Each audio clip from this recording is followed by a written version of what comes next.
سامعین السلام علیکم ورحمۃ اللہ وبرکاتہ۔ ریڈیو قطر آپ سے مخاطب ہے۔ سیف الرحمان سے آج کا دوسرا نشریہ سماعت فرمائیے۔ ابتدا میں پیش خدمت ہے اہم خبروں کا خلاصہ۔ نائب وزیر اعظم و وزیر خارجہ نے فرانس اور اسپین کے اپنے ہم منصب وزراء کے ساتھ دو طرفہ تعلقات کا جائزہ لیا ہے۔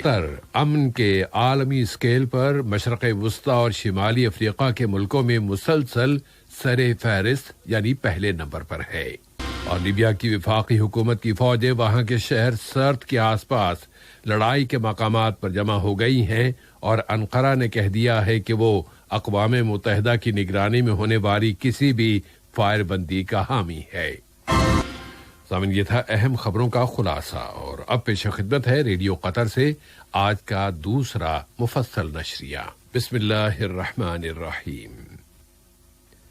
نائب وزیر اعظم و وزیر خارجہ شیخ محمد بن عبد الرحمن آل ثانی نے جمہوریہ فرانس کے وزیر یورپ و امور خارجہ جان ایو لوڈقیاں اور مملکت اسپین کی وزیر خارجہ محترمہ ارانچا گونزالیس لایا کی جانب سے ٹیلی فون کالز وصول کی ہیں۔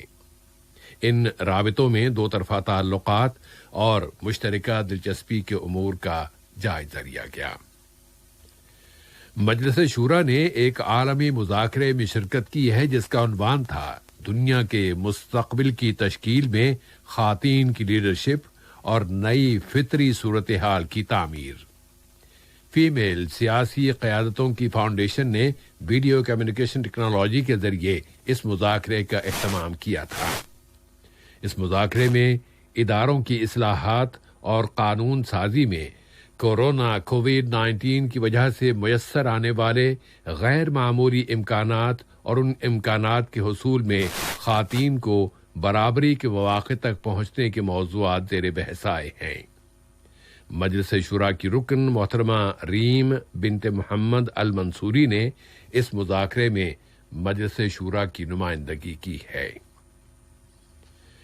وزیر مملکت برائے امور ایندھن اور قطر پیٹرولیم کے ایگزیکٹو ڈائریکٹر انجینئر سعد بن شریدہ الکعبی نے اعلان کیا ہے کہ کیمیکل اور پیٹروکیمیکل مصنوعات کی مارکیٹنگ اور تقسیم کی سرگرمیاں ضم کی جا رہی ہیں تاکہ یہاں کی کیمیکل اور پیٹروکیمیکل انڈسٹریز کے مقام اور سٹیٹس کو مزید فروغ دیا جا سکے اور عالمی سطح پر مقابلہ کرنے کی قطری پوزیشن کو مزید بہتر بنایا جا سکے۔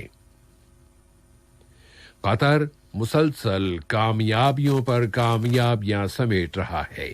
اب سن 2020 کے دوران امن کے عالمی اسکیل کے مطابق قطر نے مشرق وسطی اور شمالی افریقہ کے ملکوں میں پہلی اور عالمی سطح پر 27ویں پوزیشن حاصل کی ہے۔ اقتصادیات اور امن کے انسٹیٹیوٹ کی جانب سے جاری کردہ اس رپورٹ کے مطابق قطر اپنی عالمی پوزیشن برقرار رکھنے میں کامیاب رہا ہے۔ اس انسٹیٹیوٹ کا دفتر یا صدر دفتر آسٹریلیا کے شہر سڈنی میں ہے۔ قطر نے فلسطینی عوام کے حقوق اور ان کے مستقل موقفوں کو چھیڑنے کی کسی بھی کوشش کو مسترد کر دینے والے اپنے موقف کو دہرایا ہے۔ وزیر مملکت برائے امور خارجہ جناب سلطان بن سعد المریخی نے تنظیم اسلامی تعاون کے تابع ایگزیکٹو کمیٹی کے اوپن ممبرشپ کے ملکوں کا فاصلاتی اجلاس یا فاصلاتی غیر معمولی اجلاس میں ایک مرتبہ پھر قطر کے اس موقف کا اظہار کیا ہے۔ مسئلہ فلسطین ہمیشہ ہی قطر کا اولین مسئلہ رہا ہے، اور اب جب قابض اسرائیل کی طرف سے خلاف ورزیوں کا سلسلہ جاری ہے تو اس پر اسرائیل کی ان کارروائیوں پر قطر ہاتھ باندھے نہیں بیٹھا رہ سکتا، جبکہ اسرائیل مغربی کنارے کے مزید اجزاء اور حصوں کو اپنے اندر ضم کرنے کی کوششیں کر رہا ہے۔ تو اس کا واضح مطلب یہی ہوگا کہ دو ملکوں پر مشتمل حل کو ختم کیا جانا مقصود ہے۔ اس لیے قطر تمام تر پلیٹ فارمز اور بین الاقوامی اجلاسوں میں سرگرم ہے، اور اس سلسلے کا تازہ ترین اجلاس تنظیم اسلامی تعاون کا غیر معمولی وزارتی اجلاس ہے۔ اس اجلاس میں دوحہ نے فلسطینی عوام کے حقوق پر زور دیا ہے اور کہا ہے کہ ان حقوق پر کوئی بھی سودے بازی نہیں کی جا سکتی۔ ان میں سر فہرست سن 1967 کی سرحدوں کے مطابق فلسطینیوں کی آزاد اسٹیٹ کے قیام کا حق ہے، جس کا دارالحکومت مشرقی القدس ہو، اور پھر پناہ گزینوں کو ان کے اپنے وطن واپسی کی ضمانت کی فراہمی بھی لازمی اور ضروری ہے۔ تو مسئلہ فلسطین کی تائید و حمایت پر مشتمل قطر کے موقف ہمیشہ تاریخ میں یاد رکھے جائیں گے، اور قطر ہمیشہ کی طرح مظلوموں کا قبلہ رہے گا۔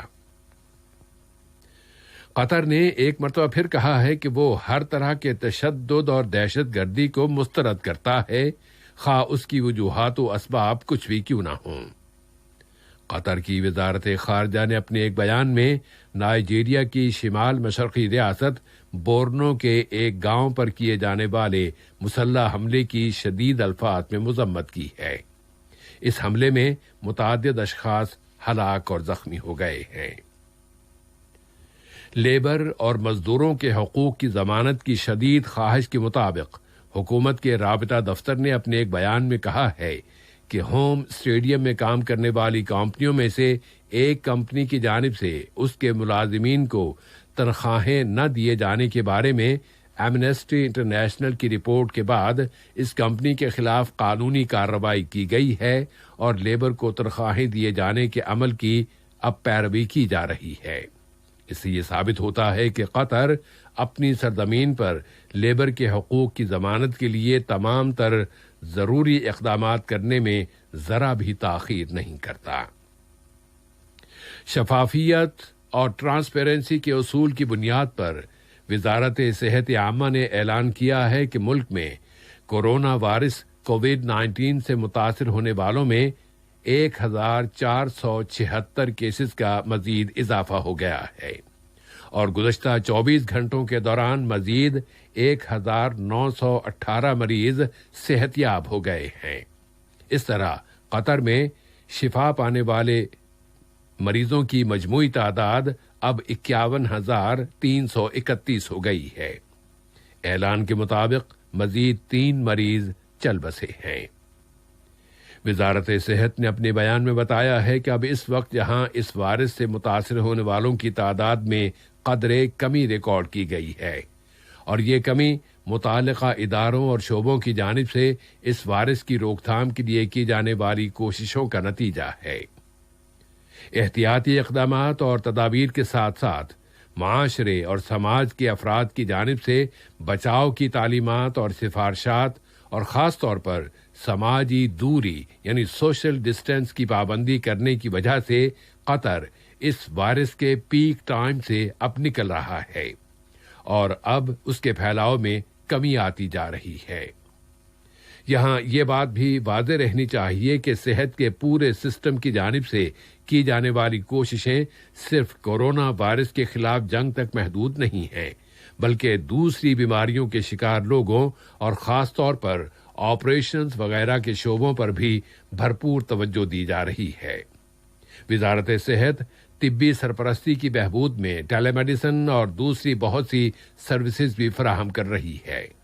ہیلتھ منسٹری صحت کی سرپرستی کے لیے مختلف ڈیجیٹل سروسز بھی استعمال کر رہی ہے۔ اور اگر عالمی سطح پر نظر ڈالی جائے تو صورتحال یہ ہے کہ اب اس وقت کورونا وائرس سے متاثر ہونے والوں کی تعداد 7.5 ملین یعنی 75 لاکھ سے زیادہ ہو گئی ہے۔ اس وائرس سے صحت یاب ہونے والوں کی تعداد اب 4 ملین کے قریب ہے، جبکہ پوری دنیا میں اس کورونا وائرس کی وجہ سے وفات پانے والوں کی تعداد اب 5 لاکھ یعنی 500,000 کے قریب ہو گئی ہے۔ اس اثنا میں دنیا کے متعدد دارالحکومت اب دوبارہ کھلنا شروع ہو گئے ہیں۔ ان میں برازیل کا اقتصادی دارالحکومت ساؤ پاؤلو سر فہرست ہے۔ اسی طرح ماسکو میں تنہائی کو ختم کیے جانے کے بعد اب زندگی آہستہ آہستہ معمول پر آتی جا رہی ہے، اور اس نے اپنی سرحدیں کھولنا شروع کر دی ہیں۔ پھر بھارت میں بھی الگ تھلگ کر دیے جانے کے اقدامات اب آہستہ آہستہ ختم کیے جا رہے ہیں۔ یورپی کمیشن نے سفارش کی ہے کہ یورپی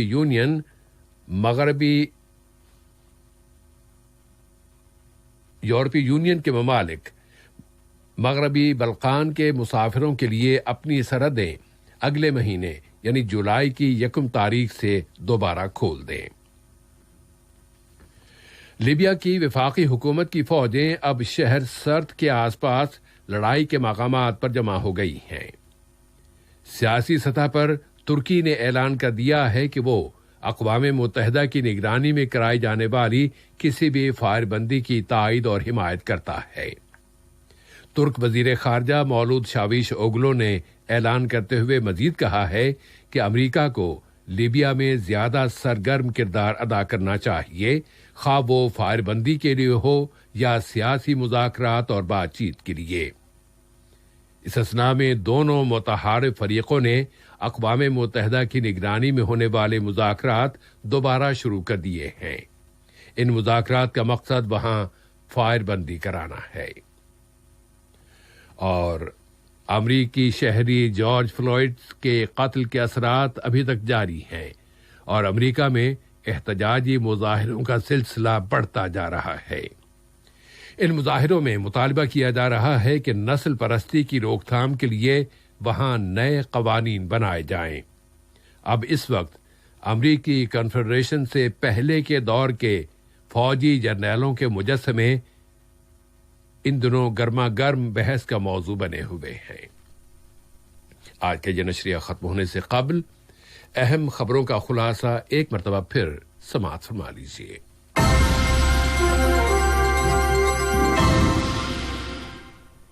نائب وزیر اعظم اور وزیر خارجہ نے فرانس اور اسپین کے اپنے ہم منصب وزراء کے ساتھ دو طرفہ تعلقات کا جائزہ لیا ہے۔ قطر امن کے عالمی اسکیل پر مشرق وسطیٰ اور شمالی افریقہ کے ملکوں میں مسلسل سر فہرست یعنی پہلے نمبر پر ہے، اور لیبیا کی وفاقی حکومت کی فوجیں وہاں کے شہر سرت کے آس پاس لڑائی کے مقامات پر جمع ہو گئی ہیں، اور انقرہ نے کہہ دیا ہے کہ وہ اقوام متحدہ کی نگرانی میں ہونے والی